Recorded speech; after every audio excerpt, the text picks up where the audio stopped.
వచ్చేది మేమే, సినిమా చూపిస్తాం.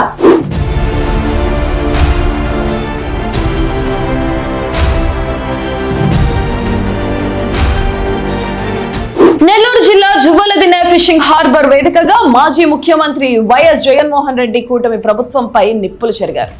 మత్స్యకారుల జీవన ప్రమాణాలు మెరుగుపరచడానికి తమ ప్రభుత్వం వేల కోట్లు ఖర్చు చేస్తే ప్రస్తుత ప్రభుత్వం ఆ ప్రాజెక్టులను నిర్వీర్యం చేస్తుందని మండిపడ్డారు. జువ్వలదిన్నె హార్బర్ ను పరిశీలించిన అనంతరం మత్స్యకారులతో ముఖాముఖి నిర్వహించిన జగన్, చంద్రబాబు నాయుడు, మంత్రి లోకేష్ లక్ష్యంగా సంచలన ఆరోపణలు చేశారు. ఆ వివరాలేంటో ఇప్పుడు చూద్దాం.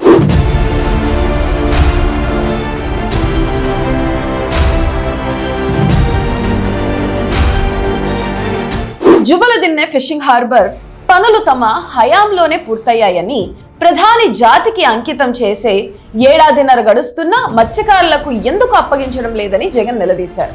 తమ ప్రభుత్వ హయాంలో 26,000 కోట్లతో పోర్టుల అభివృద్ధికి శ్రీకారం చుట్టామని, 10 ఫిషింగ్ హార్బర్లు, 6 ఫిష్ ల్యాండింగ్ సెంటర్లను ఏర్పాటు చేశామని గుర్తు చేశారు.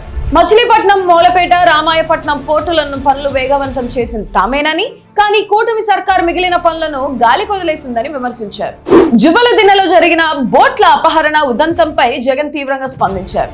స్థానిక మత్స్యకారులు తమిళనాడు బోట్లను పట్టుకుని పోలీసులకు అప్పగిస్తే వాటిని అధికార పార్టీల నేతలు అక్రమంగా ఎత్తుకెళ్లారని ఆరోపించారు.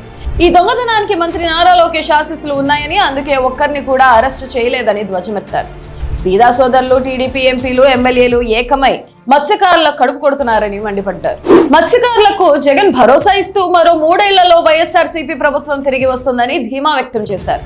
అధికారంలోకి రాగానే ఇక్కడి నుంచి ప్రైవేట్ డిఫెన్స్ కంపెనీని తరలిస్తామని, 10 ఫిషింగ్ హార్బర్లను మత్స్యకారులకే అప్పగిస్తామని హామీ ఇచ్చారు. హార్బర్లో మత్స్యకారుల హక్కు, వాటిని చంద్రబాబు తాత కూడా తీసుకులేడు అంటూ ఘాటు వ్యాఖ్యలు చేశారు. మత్స్యకారుల పక్షాన తమ పోరాటం కొనసాగుతుందని స్పష్టం చేశారు. కళ్ళు మూసి తెరిచేసరికి మరో 3 ఏళ్ళు అయిపోతుంది. వచ్చేది వైఎస్ఆర్సీపీ ప్రభుత్వమే.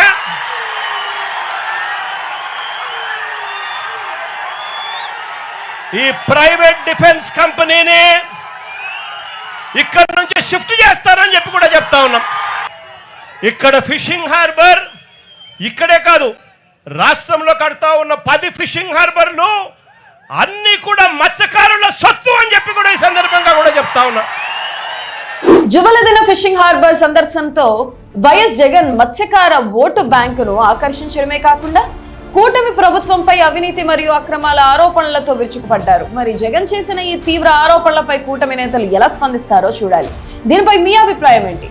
హార్బర్ల నిర్వహణలో మత్స్యకారులకు అన్యాయం జరుగుతుందని మీరు భావిస్తున్నారా? కామెంట్ చేయండి.